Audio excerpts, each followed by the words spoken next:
Hello ಸ್ನೇಹಿತರೆ, ನಮಸ್ಕಾರ. Viji ಎಜುಟೆಕ್ YouTube ಚಾನಲ್ಗೆ ಆತ್ಮೀಯವಾದ ಸ್ವಾಗತ. ನೀವೇನಾದರೂ ಮೊದಲ ಬಾರಿಗೆ ಚಾನಲ್ನ ವೀಕ್ಷಿಸ್ತಾ ಇದ್ದರೆ ದಯಮಾಡಿ ಚಾನಲನ್ನು ಸಬ್ಸ್ಕ್ರೈಬ್ ಮಾಡಿಕೊಳ್ಳಿ. ಹಾಗೆಯೇ ವಿಡಿಯೋನ ಕೊನೆವರೆಗೂ ನೋಡಿ. ಈ ವಿಡಿಯೋದಲ್ಲಿ ನಾನು MHRD UDAS ಪ್ಲಸ್ನಲ್ಲಿ ಪ್ರೋಗ್ರೆಷನ್ ಆ್ಯಕ್ಟಿವಿಟಿಯನ್ನು ಮಾಡೋದು ಹೇಗೆ ಅಂತೇಳಿ ತುಂಬ ಸರಳವಾಗಿ ತಿಳಿಸ್ಕೊಡ್ತಾ ಇದ್ದೀನಿ. ನೀವು ಈ ವರ್ಷದ ಪ್ರೋಗ್ರೆಷನ್ ಆ್ಯಕ್ಟಿವಿಟಿಯ ಸಲುವಾಗಿ ನೀವು ನಿಮ್ಮ MHRD UDAS ಪ್ಲಸ್ಗೆ ಸ್ಟೂಡೆಂಟ್ ಮಾಡಲ್ಗೆ ಲಾಗಿನ್ ಆಗಬೇಕಾಗತ್ತೆ. 2026-27ನೇ ಸಾಲಿನ ಒಂದು ಸ್ಟೂಡೆಂಟ್ ಮಾಡಲ್ಗೆ. ಇದಾದ ನಂತರ ನಿಮ್ಮದು ಸ್ಕೂಲ್ ಡ್ಯಾಶ್ ಬೋರ್ಡ್ ಮೇಲೆ ಕ್ಲಿಕ್ ಮಾಡಿದಾಗ ನಿಮಗೆ ಈ ರೀತಿಯಾಗಿ ಮಕ್ಕಳ ಒಂದು ಕ್ಲಾಸ್ ವೈಸು ಸಂಖ್ಯೆ ತೋರಿಸ್ಬೇಕಾಗತ್ತೆ. ಬಟ್ ಇಲ್ಲಿ ನಿಮಗೆ ತೋರಿಸೋದಿಲ್ಲ. ಸೊ ಆವಾಗ ನೀವೇನು ಮಾಡ್ತೀರಾ ಅಂದರೆ ನೀವಿನ್ನೂ ಪ್ರೋಗ್ರೆಷನ್ ಆ್ಯಕ್ಟಿವಿಟಿ ಸ್ಟಾರ್ಟ್ ಮಾಡಿಲ್ಲ ಅಂತ ಗೊತ್ತಾಗುತ್ತೆ. ಸೊ ಆವಾಗ ನಾವು ಈಗ ಪ್ರೋಗ್ರೆಷನ್ ಆ್ಯಕ್ಟಿವಿಟಿಯನ್ನು ಇನಿಷಿಯೇಟ್ ಮಾಡಬೇಕಾಗತ್ತೆ. ಸೊ ಇಲ್ಲಿ ಕಾಣುವಂತಹ ಆಪ್ಷನ್ಸು ನಿಮಗೆ ಕಾಣ್ತಾ ಇದೆ. ಇಲ್ಲಿ ನೋಡಿ, ಸ್ಟೂಡೆಂಟ್ ಮೂವ್ಮೆಂಟ್ ಆ್ಯಂಡ್ ಪ್ರೋಗ್ರೆಷನ್ ಅಂತ ಇದೆ ನೋಡಿ. ಇಲ್ಲಿದೆ ಸ್ಟೂಡೆಂಟ್ ಮೂವ್ಮೆಂಟ್ ಆ್ಯಂಡ್ ಪ್ರೋಗ್ರೆಷನ್. ಇದ್ರ ಮೇಲೆ ಕ್ಲಿಕ್ ಮಾಡಬೇಕು. ಇದನ್ನು ಮಾಡಿದ ನಂತರ ಒಂದು ಪಾಪಪ್ ಬಟನ್ ಓಪನ್ ಆಗುತ್ತೆ. ಸೊ ಪ್ರೋಗ್ರೆಷನ್ ಆ್ಯಕ್ಟಿವಿಟಿ ಮೇಲೆ ಕ್ಲಿಕ್ ಮಾಡಿದಾಗ ಈ ರೀತಿಯಾದ ಒಂದು ಪಾಪಪ್ ಓಪನ್ ಆಗುತ್ತೆ. ಇಲ್ಲಿ ನೋಡಿ, ಪ್ರೋಗ್ರೆಷನ್ ಆ್ಯಕ್ಟಿವಿಟಿ ಅಂತ ಇದೆ. ಇದ್ರ ಮೇಲೆ ಕ್ಲಿಕ್ ಮಾಡಿ.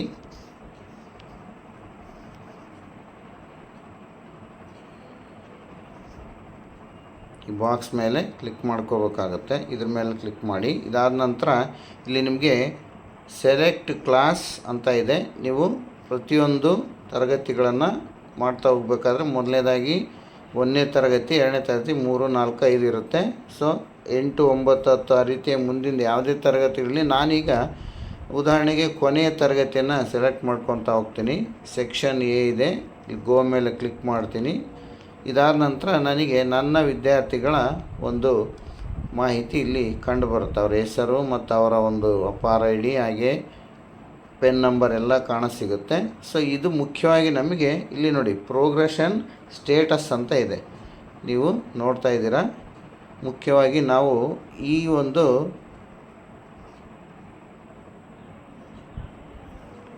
ನೋಡಿ ಈ ಒಂದು ಏರಿಯಾದ ಮೇಲೆ ಫೋಕಸ್ ಮಾಡಬೇಕಾಗತ್ತೆ. ಸೊ ಇಲ್ಲಿ ಪ್ರೋಗ್ರೆಷನ್ ಸ್ಟೇಟಸ್ ಅಂತ ಇದೆ. ಸೊ ಇದನ್ನು ನಾವು ಇದ್ರ ಮೇಲೆ ಕ್ಲಿಕ್ ಮಾಡಿದಾಗ ಆಪ್ಷನ್ನು ಪ್ರಮೋಟೆಡ್ ಅಂತ ಕೊಟ್ಟಿದ್ದೀನಿ ನಾನು, ವಿತ್ ಪಾಸ್ಡ್ ಅಂತೇಳಿ. ಸೊ ಇದನ್ನು ನಾವು ಸೆಲೆಕ್ಟ್ ಮಾಡ್ಕೊಂಡಿದ್ದೀನಿ. ಸೊ ನಂತರ ಇವರು ಒಂದು ಕಳೆದ ಸಾಲಿನ ಒಂದು ಪರ್ಸೆಂಟೇಜನ್ನು ಹಾಕಬೇಕು. ನಂತರ ಹಾಜರಾದ ದಿನಗಳನ್ನು ಎಂಟ್ರಿ ಮಾಡಬೇಕಾಗುತ್ತೆ. ಇವರು TC ಹೋಗುವಂಥ ಕೊನೆಯ ತರಗತಿ ಆಗಿದ್ದರಿಂದ ಲೆಫ್ಟ್ ವಿತ್ ಸ್ಕೂಲ್ ಅಂತ ಸೆಲೆಕ್ಟ್ ಮಾಡ್ಕೊಂಡಿದ್ದೀನಿ. ನೀವು ಅದೇ ಮೇಲಿನ ತರಗತಿಗಳಿಗೆ, ಉಳಿದ ತರಗತಿಗಳಿಗೆ ಸ್ಟಡಿಡ್ ಇನ್ ಸೇಮ್ ಸ್ಕೂಲ್ ಅಂತ ಸೆಲೆಕ್ಟ್ ಮಾಡ್ಕೊಳ್ಳಿ. ಸೊ ಹಾಗೆ ಯಾಕೆ ರೀಸನ್ ಕೇಳ್ತಾ ಇದೆ, higher class not available in school ಅಂತ ಹೇಳ್ತಾ ಇದ್ದೀನಿ. ಸೊ ಇಲ್ಲಿ ಸೆಕ್ಷನನ್ನು ಸೆಲೆಕ್ಟ್ ಮಾಡ್ಕೊಂಡ ನಂತರ ಇಲ್ಲಿ ನಮಗೆ ಒಂದು successfully completed the progression activity ಅಂತ ಒಂದು ಪಾಪಪ್ ಶೋ ಆಗುತ್ತೆ. ಅದಾದ ನಂತರ ನಿಮಗೆ ಇಲ್ಲಿ ಡನ್ ಅಂತೇಳಿ ಗ್ರೀನ್ ಮಾರ್ಕಲ್ಲಿ ಶೋ ಆಗುತ್ತೆ. ಸೊ ಇದು ಒಬ್ಬ ವಿದ್ಯಾರ್ಥಿಗೆ ಈ ರೀತಿಯಾದಂಥ ಒಂದು ಮಾಹಿತಿಯನ್ನು ತುಂಬಬೇಕಾಗುತ್ತೆ. ಇದೇ ರೀತಿ ಎಲ್ಲ ವಿದ್ಯಾರ್ಥಿಗಳ ಮಾಹಿತಿಯನ್ನು ತುಂಬಿದ ನಂತರ ಕೊನೆಯಲ್ಲಿ ಒಂದು ಫೈನಲೈಸ್ ಅಂತ ಒಂದು ಬಟನ್ ಇರುತ್ತೆ. ಎಲ್ಲ ವಿದ್ಯಾರ್ಥಿಗಳದ್ದು ತುಂಬಿದ ಮೇಲೆ ಒಂದು ಫೈನಲೈಸ್ ಬಟನ್ ಇರುತ್ತೆ.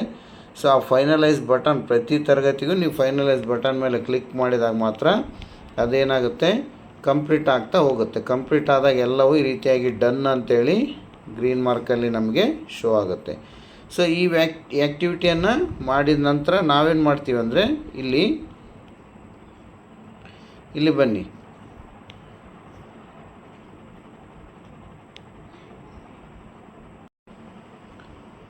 ಸೊ ಇಲ್ಲಿ ಒಂದು ಬ್ಯಾಕ್ ಬಟನ್ ಅಂತೇಳಿ ಕಾಣ್ತಾ ಇದೆ. ಇಲ್ಲಿ ನೋಡಿ, ಇಲ್ಲಿದೆ ಬ್ಯಾಕ್ ಅಂತೇಳಿ. ಸೊ ಈ ರೀತಿಯಾಗಿ ಅದರ ಮೇಲೆ ಕ್ಲಿಕ್ ಮಾಡ್ಕೊಳ್ಬೇಕಾಗತ್ತೆ. ಮಾಡಿದ ನಂತರ ಈ ರೀತಿಯಾದಂತಹ ಒಂದು ಪಾಪಪ್ ನಮಗೆ ಓಪನ್ ಆಗುತ್ತೆ. ನೋಡಿ, ಇದು ಫಸ್ಟ್ ಪ್ರೋಗ್ರೆಷನ್ ಆ್ಯಕ್ಟಿವಿಟಿ. ನಂತರ ಪ್ರೋಗ್ರೆಷನ್ ಸಮ್ಮರಿ ಅಂತ ಇದೆ. ಇದ್ರ ಮೇಲೆ ನಾವು ಕ್ಲಿಕ್ ಮಾಡಬೇಕಾಗತ್ತೆ. ಇದ್ರ ಮೇಲೆ ಕ್ಲಿಕ್ ಮಾಡಿದಾಗ ನಮಗೆ ತರಗತಿವಾರು ನೋಡ್ತಾ ಇದ್ದೀರಾ, ತರಗತಿವಾರು ನಾವು ಕಂಪ್ಲೀಟ್ ಮಾಡಿದ ಮೇಲೆ ಇಲ್ಲಿ ಪ್ರೋಗ್ರೆಷನ್ ಸ್ಟೇಟಸ್ ಒಳಗಡೆ ಫೈನಲೈಸ್ಡ್ ಅಂತ ಬರುತ್ತೆ ನಮಗೆ. ಸೊ ನಾವು ಯಾವ ದಿನಾಂಕಕ್ಕೆ ಮಾಡಿರ್ತೀವೋ ಆ ದಿನಾಂಕಕ್ಕೆ ಬರುತ್ತೆ. ಸೊ ಅಕಸ್ಮಾತ್ ನೀವು ಇದನ್ನು ಚೆಕ್ ಮಾಡಿದಾಗ ನಿಮಗೇನಾದರೂ ಪ್ರೋಗ್ರೆಷನ್ ಸ್ಟೇಟಸ್ ಒಳಗಡೆ ಪೆಂಡಿಂಗ್ ಅಂತ ತೋರಿಸಿದರೆ, ರೆಡ್ ಮಾರ್ಕಲ್ಲಿ ತೋರಿಸಿದರೆ, ಮತ್ತು ನೀವು ಇಲ್ಲಿ ವ್ಯೂ ಅಂತ ಇದೆ, ವ್ಯೂ ಆರ್ ಅಪ್ಡೇಟ್ ಅಂತ ಇದೆ. ಸೊ ಇದ್ರ ಮೇಲೆ ನೀವು ಕ್ಲಿಕ್ ಮಾಡಿ ಆ ಯಾವ ತರಗತಿದು ಇದೆಯೋ ಆ ತರಗತಿಗೆ ನಾವೇನು ಮಾಡಬೇಕು, ಅದನ್ನು ಅಪ್ಡೇಟ್ ಮಾಡ್ಕೋಬೇಕು. ಸೊ ಈ ಅಪ್ಡೇಟ್ ಆದ ನಂತರ ನಾವು ಮತ್ತೆ ಈಗ ಬ್ಯಾಕ್ ಮೇಲೆ ಕ್ಲಿಕ್ ಮಾಡೋಣ. ಸೊ ನೆಕ್ಸ್ಟ್ ಏನಿದೆ, ಸ್ಕೂಲಿಂಗ್ ಸ್ಟೇಟಸ್ ಕರೆಕ್ಷನ್ ಅಂತ ಇದೆ. ಸ್ಕೂಲಿಂಗ್ ಸ್ಟೇಟಸ್ ಕರೆಕ್ಷನ್ ಅಂತ ಇದೆ. ಸೊ ಇದ್ರ ಮೇಲೆ ನಾವೀಗ ಕ್ಲಿಕ್ ಮಾಡೋಣ. ನೋಡಿ, please ensure that the student has not studied in the school during the academic year ಅಂತ ಇದೆ. ಸೊ ಇಲ್ಲಿ ನಮಗೆ ನೋಡಿ, ಸೊ ನಾವೇನಾದರೂ ಈ ವಿಭಾಗದಲ್ಲಿ ಸಣ್ಣ ಪುಟ್ಟ ಮಿಸ್ಟೇಕನ್ನು ಮಾಡಿದರೆ ನಮಗೆ ಇಲ್ಲಿ ಸ್ಕೂಲಿಂಗ್ ಸ್ಟೇಟಸನ್ನು ಕರೆಕ್ಟ್ ಮಾಡ್ಕೊಳ್ಳಿಕ್ಕೆ ಒಂದು ಆಪ್ಷನನ್ನು ಕೊಟ್ಟಿದ್ದಾರೆ. ಸೊ ಇಲ್ಲಿ ನಾವು wrong status selected during student progression ಅಂತ ಕೊಟ್ಟು ರೀಸನ್ ಕೊಟ್ಟು ಸಬ್ಮಿಟ್ ಕೊಟ್ಟರೆ ಅದು ಕರೆಕ್ಷನ್ ಆಗಿ ಸರಿಯಾಗಿ ಬರುತ್ತೆ. ಸೊ ನೆಕ್ಸ್ಟು ಇಲ್ಲಿ ಬ್ಯಾಕ್ ಬಟನ್ ಮೇಲೆ ಕ್ಲಿಕ್ ಮಾಡಿ.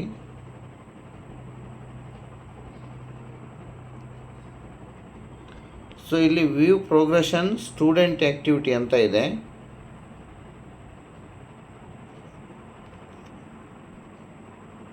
ಈಗ ಇದ್ರ ಮೇಲೆ ಕ್ಲಿಕ್ ಮಾಡೋಣ. ನೋಡಿ, ಪ್ರತಿಯೊಂದು ಮಗುವಿನ ಒಂದು ಡೀಟೇಲ್ಸನ್ನು ನಾವಿಲ್ಲಿ ನೋಡ್ತಾ ಹೋಗ್ತೀವಿ. ಎಲ್ಲವೂ ಕಂಪ್ಲೀಟ್ ಆಗಿದೆ ಇಲ್ಲೋ ಅಂತ ಇಡೀ ನಾವು ಎಷ್ಟು ವಿದ್ಯಾರ್ಥಿಗಳು ಅಷ್ಟು ವಿದ್ಯಾರ್ಥಿಗಳದ್ದು ನಮಗೆ ಇಲ್ಲಿ ಸಿಗುತ್ತೆ ಡಾಟಾ. ಸೊ ಇದು ಕೊನೆ ಹಂತ ಆಗಿರುತ್ತೆ ಈ ಪ್ರೋಗ್ರೆಷನ್ ಆ್ಯಕ್ಟಿವಿಟಿ ಒಳಗೆ. ಕೊನೆಯದಾಗಿ ಇನ್ನೂ ಒಂದು ಸ್ಟೆಪ್ ಇದೆ, ಅದೇನೆಂದರೆ ಮುಖ್ಯವಾಗಿ ನಾವು ಅದನ್ನೇ ಮಾಡಬೇಕಾಗತ್ತೆ. ಅಗೇನ್ ನಾವು ಬ್ಯಾಕ್ ಬಟನ್ ಮೇಲೆ ಕ್ಲಿಕ್ ಮಾಡೋಣ. ಫೈನಲೈಸ್ ಪ್ರೋಗ್ರೆಷನ್ ಅಂತ ಇದೆ ನೋಡಿ, ಲಾಸ್ಟ್ ವೆರಿ ವೆರಿ ಇಂಪಾರ್ಟೆಂಟ್, ಯಾರು ಮರಿಬಾರ್ದು. ಈ ಬಟನ್ ಮೇಲೆ ಕ್ಲಿಕ್ ಮಾಡಬೇಕು.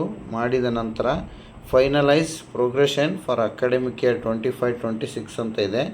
ಇಲ್ಲಿ ಏನಾಗಿದೆ ಅಂದರೆ ಇರುವಂಥ ಎಲ್ಲ ವಿದ್ಯಾರ್ಥಿಗಳಿಗೆ ನಾವು ಪ್ರೋಗ್ರೆಷನ್ ಆ್ಯಕ್ಟಿವಿಟಿಯನ್ನು ಕಂಪ್ಲೀಟ್ ಮಾಡಿದ್ದೀವಿ ಅಂತೇಳಿ ನಮಗೆ ಇಲ್ಲಿ ಸೊ ಇಲ್ಲಿ ನಾನು ಈ ಬಾಕ್ಸ್ ಮೇಲೆ ಟಿಕ್ ಮಾಡಿಬಿಟ್ಟು ಸಬ್ಮಿಟ್ ಕೊಡ್ತಾ ಇದ್ದೀನಿ. ಸೊ ಇದು ಈ ರೀತಿಯಾಗಿ school progression finalised for the academic year 25-26 ಅಂತೇಳಿ ನಮಗೆ ಒಂದು ಪಾಪಪ್ಪು ಶೋ ಆಗ್ತಾಯಿದೆ. ಸೊ ಈ ವಿಡಿಯೋ ನಿಮಗೆ ಇಷ್ಟ ಆಗಿದರೆ ಖಂಡಿತ ನಿಮ್ಮ ಸ್ನೇಹಿತರು ಕೂಡ ಶೇರ್ ಮಾಡಿ. ಇಂತಹ ವಿಡಿಯೋಗೆ ಸಂಬಂಧಿಸಿದಂತಹ ನೋಟಿಫಿಕೇಷನ್ಗಾಗಿ ನೀವು ಸಬ್ಸ್ಕ್ರೈಬ್ ಮಾಡಿಕೊಂಡು ನೋಟಿಫಿಕೇಷನ್ ಆಲ್ ಅಂತ ಕೊಡಿ. Thank you for watching my YouTube channel. Thank you one and all.